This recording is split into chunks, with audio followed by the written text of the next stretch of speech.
Hello everyone, this is the Casual Fan. Michael Schumacher has to be considered one of the greatest drivers to ever sit inside a Formula 1 car. What he was able to achieve during his career was unprecedented, and the records he created were never thought of. Yet, one thing that stands out when we talk about Michael Schumacher's greatness is what he was able to achieve at Ferrari. Schumacher joined Ferrari as a reigning two-time world champion in 1996. Ferrari had not won a title in more than a decade, and this was why it was slightly strange to see Schumacher opt for the Italian team. Yet, after a decade of association, Schumacher walked away as a Formula 1 legend with an unprecedented 7 world championships to his name.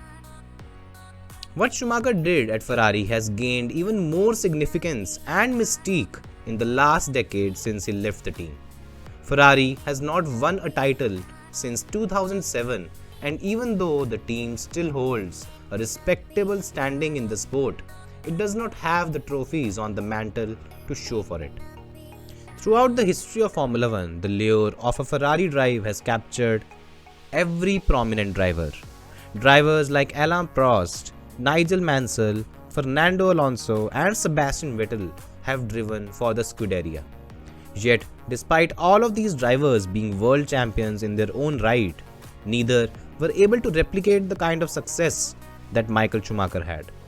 In the last decade, we have seen two multiple world champions in Fernando Alonso and Sebastian Vettel join the team with high hopes of emulating what Schumacher did.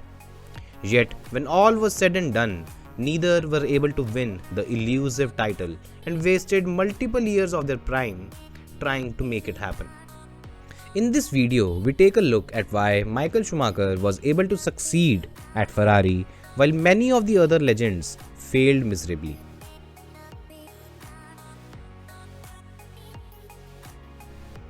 Now, when Michael Schumacher joined Ferrari, he did not come alone. He brought with himself the team that was responsible for the success at Benetton.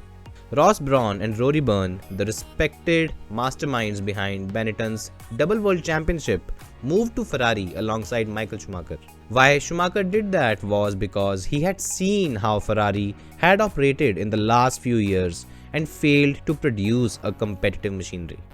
For him, the formula that worked at Benetton could be replicated at Ferrari by bringing the masterminds under the same roof. By doing this, he put together a team that had recently tasted success and was capable of succeeding in F1, unlike the team that had been working at Ferrari for multiple years without much success to speak of. This was one of the key differentiators for Michael Schumacher, as unlike him, drivers like Alonso and Vettel that had tasted success in the past left their dream team and started from scratch at the Italian team. Vettel specifically left the iconic trio of Horner, Marko and Newey at Red Bull, the three people who were responsible for him becoming a 4-time world champion at Red Bull. Starting from scratch and doing things the Ferrari way proved to be a recipe of disaster for both Vettel and Alonso, as they were never able to get a competitive machinery to fight for the championship.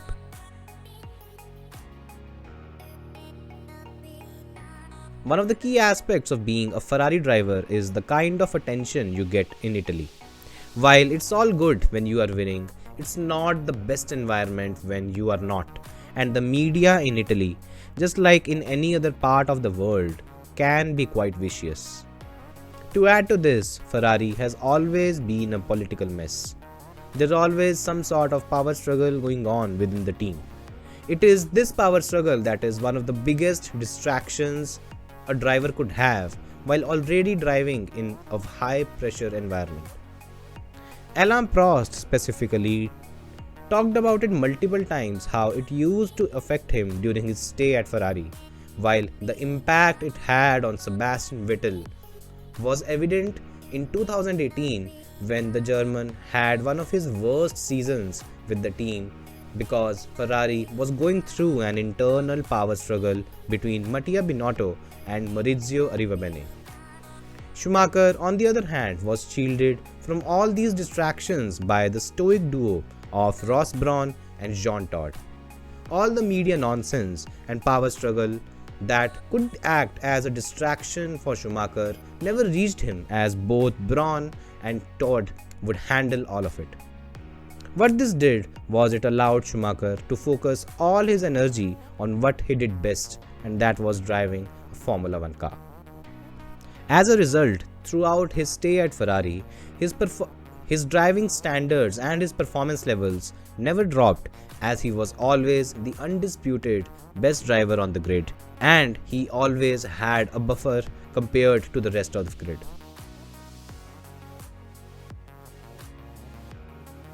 Now, Ferrari is an Italian team, and it is culturally very emotional and passionate. The team celebrates its victories like no other team, and in the same way, it does not like to lose. What this does is that it leads to a lack of consistency in results for the team.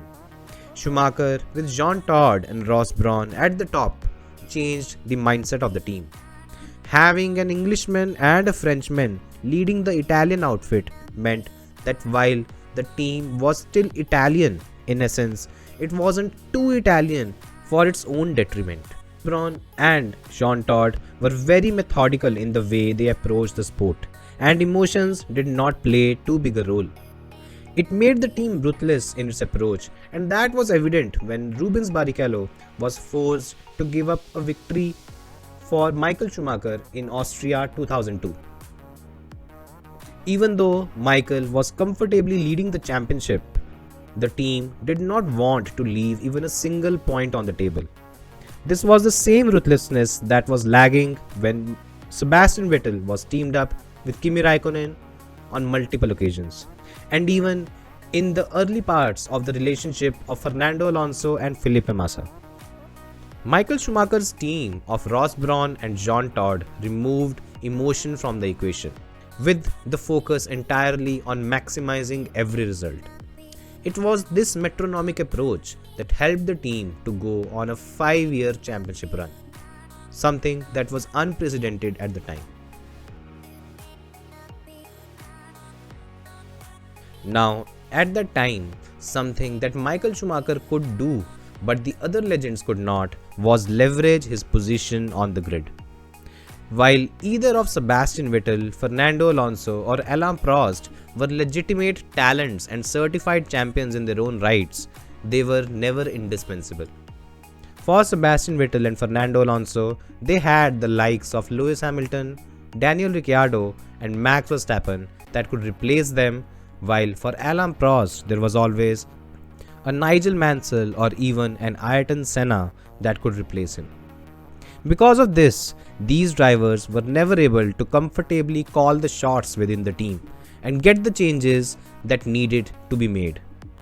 Alain Prost was the only driver that tried to change how the team operated, and as a result, he got involved in the politics of the team and was unceremoniously fired. Alonso or Vettel were never able to exercise that kind of power that Michael Schumacher enjoyed within Ferrari. In case of Michael Schumacher, he had joined Ferrari as the best driver on the grid, and he had his conditions even before he joined the team. There were certain personnel that he wanted to be a part of the team, and they were duly signed. He wanted to be the de facto number one driver in the team. He was given that privilege. If there was a certain direction which he wanted the car development to have, it was taken care of. He came to the team as a prized possession, and he was heads and shoulders above the rest of the grid. Because of this, he was able to bring change to the team, change that no other driver was able to bring because of either a lack of power within the team or the lack of foresight on what needed to be done. Because of this, Michael Schumacher was able to realize the potential of an emotional and passionate Italian team like Ferrari by winning 5 consecutive titles with them, something that was not done until then and has still not been replicated. Ferrari, in essence, is the dream team of every Formula One driver, and it has been the case for a long time now. Yet, Success at Ferrari is as elusive as anything could be in Formula 1. Michael Schumacher was a special talent in F1, but he was also someone who knew how to make the most of the situation. He was able to do it at Ferrari by harnessing the infinite resources and the political influence, something that's not easy to do and that has not been replicated even after his retirement. In many ways, this video is not a knock on the Formula 1 legends that failed at Ferrari. Rather, it's a praise for Michael Schumacher, who was able to win with the Italian team despite the odds being stacked against him. The enormity of the task that Schumacher had in front of him is amplified by what the other legends have not been able to achieve at the same team, and yet he was able to make it happen. Michael Schumacher is surely one of the greatest talents to ever drive in Formula 1, and his record at Ferrari and his record in Formula 1 is a testimony to that. So these are my views on why Michael Schumacher was able to succeed at Ferrari while the other legends were not. What do you guys think? Do let me know in the comment section. Please like, share and subscribe. I hope you guys liked the video. See you next time. Take care.